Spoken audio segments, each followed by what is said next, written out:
The following segment is sponsored by Eastern Title and Settlement and the Mortgage Link.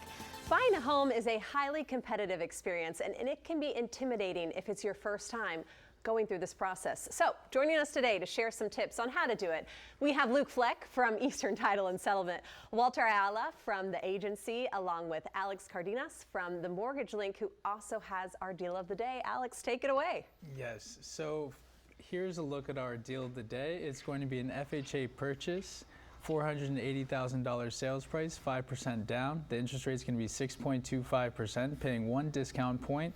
That's bringing you at an APR at 7.133 and a cash to close of about $38,000. Okay. Yes. How is that for a first-time home buyer, a deal like this? The interest rate's pretty good, actually. So, Okay. you know, we had gotten to the point where we were flirting with the 7% interest rates and going Yes. above it.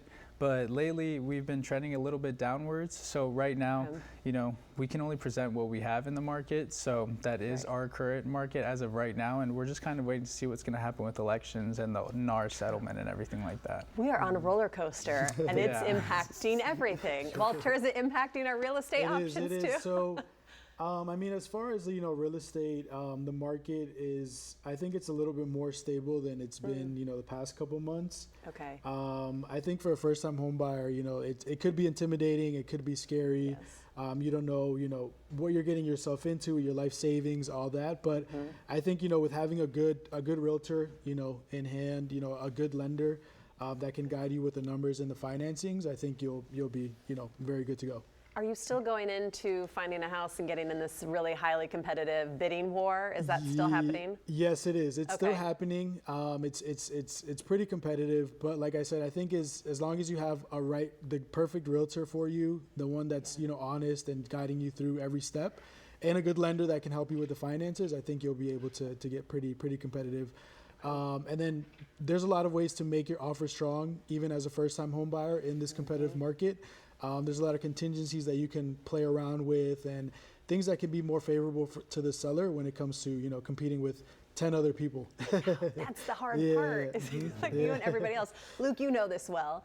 Do you feel like investing right now in this market is a good thing to do? It really depends on where you're going to invest, you know, and it depends on the team that you're working with. If you can make the numbers work for you to find the investment, sure. But when it comes to the first-time home buyers, I think working with a team that's strong, it can really help build you that competitive offer is the way to go right now. Yeah. Okay. For the first-time home buyers, are they looking for their dream home, Walter? Or are you helping them look for just something they can get their foot into the market? Yeah. So a lot of people, you know, they look at the TV shows and they see like the flipping work TV shows and things like that, and it's You're talking to me. You know, it's obviously TV, right? But, I think, you know, just being honest with the client and just letting them know that your first home is your forever home, right? It's just something that gets your foot in the door. You know, so maybe kind of take out, you know, the dream kitchen, you know, maybe you want the dream backyard, but kind of have to, you know, take out some of your dream things to find, you know, kind of get yourself in the door.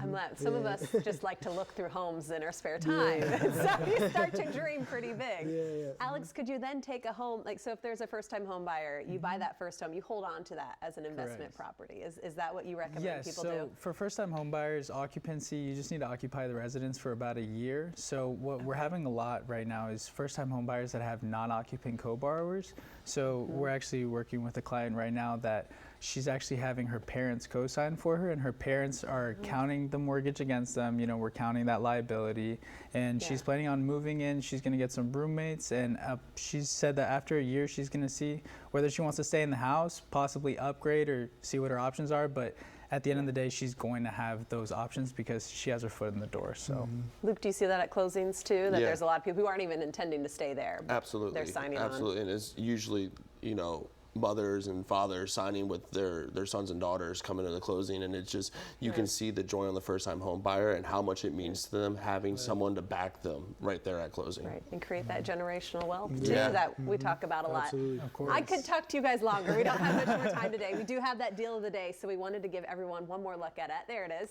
For more information, the number to call is 833-MTG-LINK, or you can visit themortgagelink.com. And also be sure to follow the Real Estate Top Performers on YouTube to get more advice on buying and selling a home in today's market.